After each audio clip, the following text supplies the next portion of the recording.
Coach, under the topic, nice problem to have.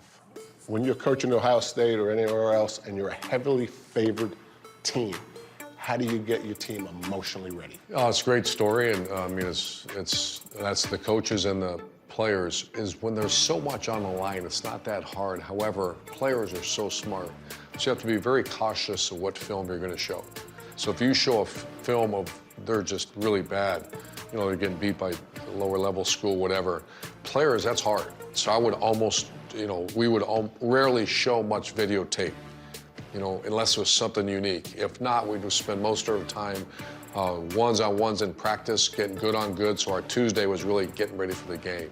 So we would not show. So a great story, you know, at Ohio State and Florida, sometimes you are picked by, I think they're picked by 50 against Rutgers. It's a big spread. I don't know if we've ever had that, but we were picked by 40 points at times, and we wouldn't show much of the film. It was more getting our guys ready because they got two big ones coming up, but you got to win the game. But when I was at Bowling Green, my first job, first year, 35 or 36 years old, I take over Bowling Green. The team was 1-10 or 2-9, I can't remember the year before. And we're picked to lose by Missouri, a big number like that. And I remember in the summer, you remember those magazines, Athlons or whatever, and you used to walk by and grab it? They still make them, by the way. I didn't know. And I grabbed one, and we were preseason 128. And I remember going home and going, look at this. I didn't know there was 128 teams in college football. And so I had 128 all over our weight room all summer. And I used that as motivation, not only for the players, for me. I mean, we can't be we're better than that. Right.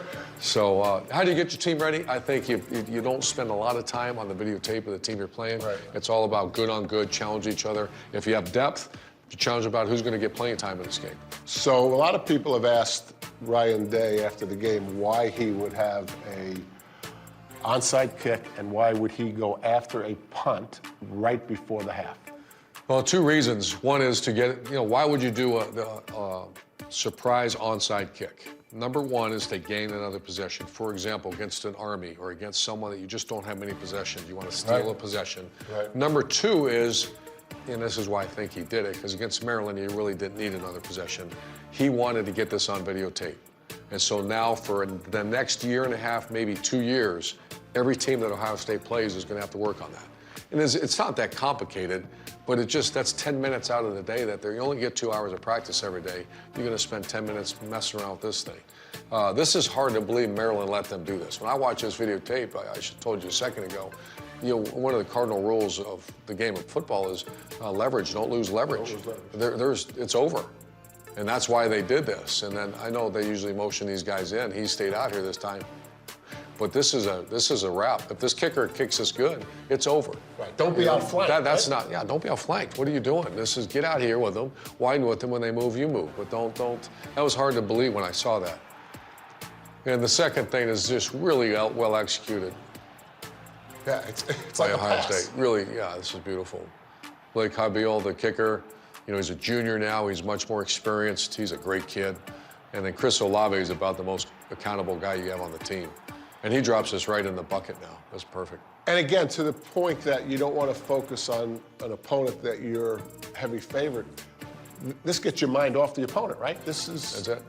And I'm going to give you one other coaching point. And Coach Day might get upset with me here, but I would always know if the head coach was involved in special teams. For example, if the head coach is always in kickoff, then I would always know. And I had a get-back coach always tell me where he's at.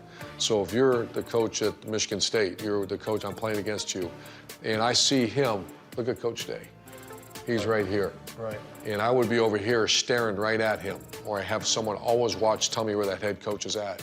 If he's normally not involved in kickoff and I see him there, I'm calling timeout. Or I'm giving some signal saying, wait a minute, why is he there? I've done that many times on punt. So a head coach, and I won't give you the name, some of them never watch special teams. Right. And if I ever saw that, and it happened about 3 or 4 times, I see him watching close, I always had a hand signal, say, we're going punt safe, they're running a fake. And so that's just something for the viewer to watch as well. If you see the head coach knee deep and paying attention on kickoff, and he's never done that before, you should know that as a coach. So you know before going into the game, this coach is active in special teams. There's no clues to be found. So one of my assistants, or GAs, that was his job. And after, you know, you're in the league for 7 years, I knew everybody really well. But if you're going to play Cal or Oklahoma, you know, is Lincoln Riley involved in a kicking game? I'd ask around, call around, and say, no, he's not. And then I'd actually watch him. And then if I saw him knee deep, something was up. Smell a rat, right? Is that what they say? That is totally cool. That's great.